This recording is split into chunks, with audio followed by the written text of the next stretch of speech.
The shadows of Blackthorn House. The wind whipped through the dark trees, sending cold gusts into the small village of Blackthorn. It was a place forgotten by time, where the people kept to themselves, and the world beyond seemed distant and unreachable.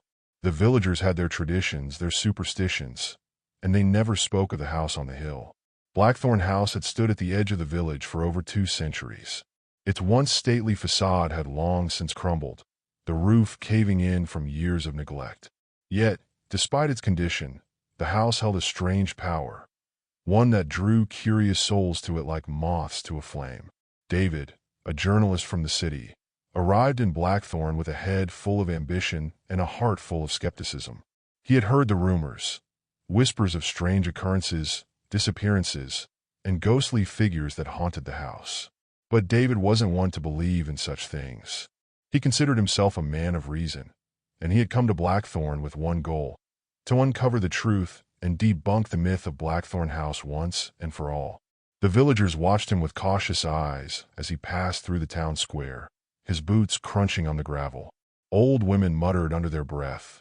Children hurriedly crossed the street when they saw him coming. No one offered to help him. No one offered to speak.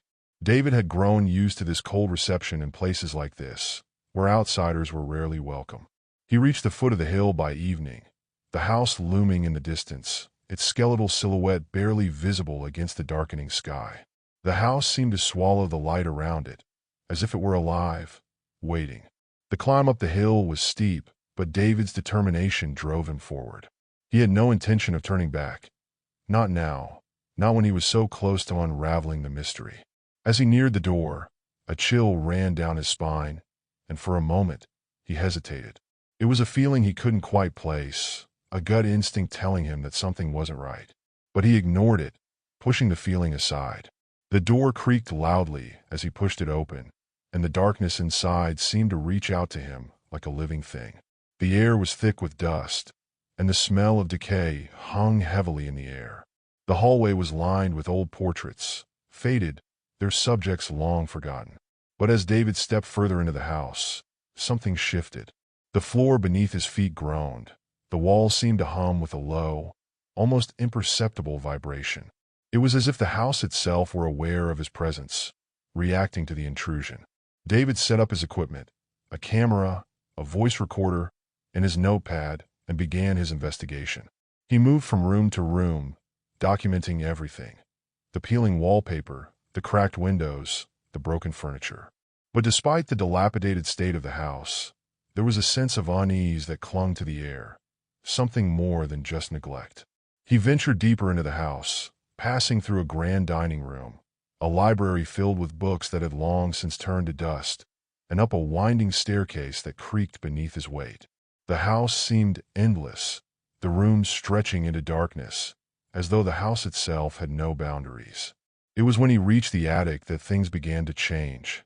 The staircase was narrow, the air growing colder with every step. When he reached the top, he found a large, dimly lit room filled with old furniture and covered with sheets. But it wasn't the furniture that caught his attention. It was the mirror. The mirror stood at the far end of the room, its surface cracked and fogged, but still reflecting a faint light. David walked toward it, drawn inexplicably to its presence. As he stood before it, his reflection seemed wrong. His face looked pale, gaunt, as if he had aged years in a matter of moments.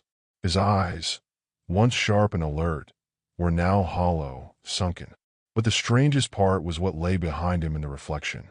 At first, he thought it was a trick of the light, just shadows, nothing more. But as he looked closer, the shadows began to take shape.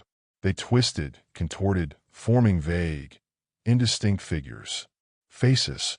Faces that seemed to move in the reflection, though they were not present in the room. His heart began to race. "Who's there?" he asked, his voice shaking. There was no answer, only the growing sensation of being watched. Then, the temperature dropped sharply. David's breath became visible in the air, a thin mist rising from his mouth. The shadows in the mirror began to grow more distinct, more defined. One of the faces in the reflection smiled, a wide, unsettling grin, and mouthed words that David could not hear. Panic gripped him as he took a step back. Suddenly, The sound of footsteps echoed through the room. Soft, deliberate, as if something was approaching. David spun around, his camera raised, but there was nothing, only the silence of the house. He turned back to the mirror, his hand trembling as he reached out to touch the surface. The instant his fingers made contact, the room seemed to lurch. The floor tilted beneath him, and the walls seemed to close in, warping and distorting. The shadowy figures in the mirror became more violent, more frantic, as if trying to reach through the glass. David stumbled back, his heart pounding. His instincts screamed at him to run, to get out of the house before whatever was happening consumed him. But as he turned to flee, the door slammed shut with a deafening bang. He spun around, desperate to escape, but the room had changed. The walls had closed in, the narrow hallway stretching impossibly far. The shadows in the mirror began to move, reaching toward him. He could feel the coldness in his bones as they came closer, their fingers brushing against his skin. His breath came in short gasps, his mind racing. The air grew thick with an unnatural pressure, and the darkness seemed to have a weight, like it was trying to crush him. Then, in the reflection, he saw someone standing behind him. He didn't dare turn around, his body frozen in terror. It was a woman, pale and gaunt, her eyes black and empty. Her lips moved silently, as if whispering something to him. Suddenly, the house shook with a deep, resonating sound, like the groan of a giant awakening. The mirror cracked, and the shadows within it swirled violently, growing larger, more tangible. David's heart raced. He knew what was coming. He had read the stories, heard the whispers. The house was alive, it was hungry, and it had claimed him. He ran toward the door, throwing himself against it with all his strength. The wood splintered under the force, but the door didn't budge. He slammed his shoulder against it again, the walls closing in, the darkness pressing against him. The sound of whispers grew louder, voices from beyond the grave. David's body went cold. He could feel something grabbing at him, pulling him back toward the mirror, toward the darkness. The last thing he saw was the woman's face, her eyes wide with hunger, before everything went black. The following morning, the villagers found the house empty. No sign of David remained, save for a small piece of broken equipment near the front door. They said nothing, as they always did. The house on the hill had claimed another soul, and life in Blackthorn would return to its quiet, forgotten rhythm. But the house still stood, waiting for the next curious visitor. The shadows within whispered, waiting to claim another.